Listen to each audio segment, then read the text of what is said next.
அன்றியும் பரலோக ராஜ்யம் புரதேசத்துக்கு பிரயாணமாய் போகிற ஒரு மனுஷன் தன் ஊழியக்காரரை அழைத்து தன் ஆஸ்திகளை அவர்கள் வசமாய் ஒப்புக் கொடுத்தது போல் இருக்கிறது. அவனவனுடைய திறமைக்கு தக்கதாக ஒருவனிடத்தில் 5 தாலந்தும், ஒருவனிடத்தில் 2 தாலந்தும், ஒருவனிடத்தில் 1 தாலந்துமாக கொடுத்து உடனே பிரயாணப்பட்டு போனான். 5 தாலந்தை வாங்கினவன் போய் அவைகளை கொண்டு வியாபாரம் பண்ணி வேறு 5 தாலந்தை சம்பாதித்தான்.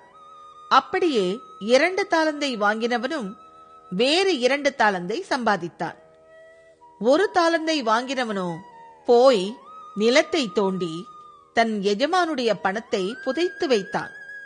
வெகு காலமான பின்பு அந்த ஊழியக்காரருடைய எஜமான் திரும்பி வந்து அவர்களிடத்தில் கணக்கு கேட்டான். அப்பொழுது 5 தாலந்தை வாங்கினவன் வேறு 5 தாலந்தை கொண்டு வந்து, ஆண்டவனே, 5 தாலந்தை என்னிடத்தில் ஒப்புவித்தீரே, அவைகளைக் கொண்டு இதோ வேறு 5 தாலந்தை சம்பாதித்தேன் என்றான். அவனுடைய எஜமான் அவனை நோக்கி, நல்லது, உத்தமமும் உண்மையுமுள்ள ஊழியக்காரனே, கொஞ்சத்திலே உண்மையாயிருந்தாய், அநேகத்தின் மேல் உன்னை அதிகாரியாக வைப்பேன், உன் எஜமானுடைய சந்தோஷத்திற்குள் பிரவேசி என்றான். 2 தாலந்தை வாங்கினவனும் வந்து, ஆண்டவனே, 2 தாலந்தை என்னிடத்தில் ஒப்புவித்தீரே, அவைகளைக் கொண்டு இதோ வேறு 2 தாலந்தை சம்பாதித்தேன் என்றான்.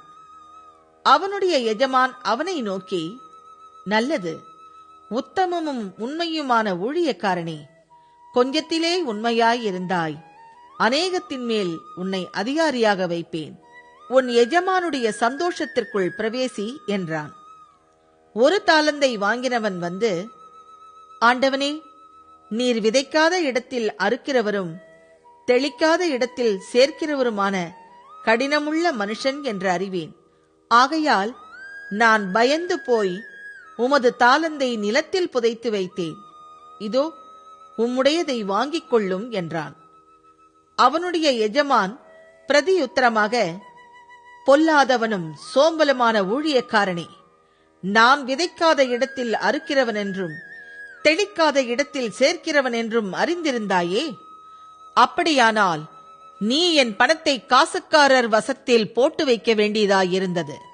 அப்பொழுது நான் வந்து என்னுடையதை வட்டியோடே வாங்கிக் கொள்வேனே என்று சொல்லி அவனிடத்தில் இருக்கிற தாலந்தை எடுத்து 10 தாலந்து உள்ளவனுக்கு கொடுங்கள். உள்ளவன்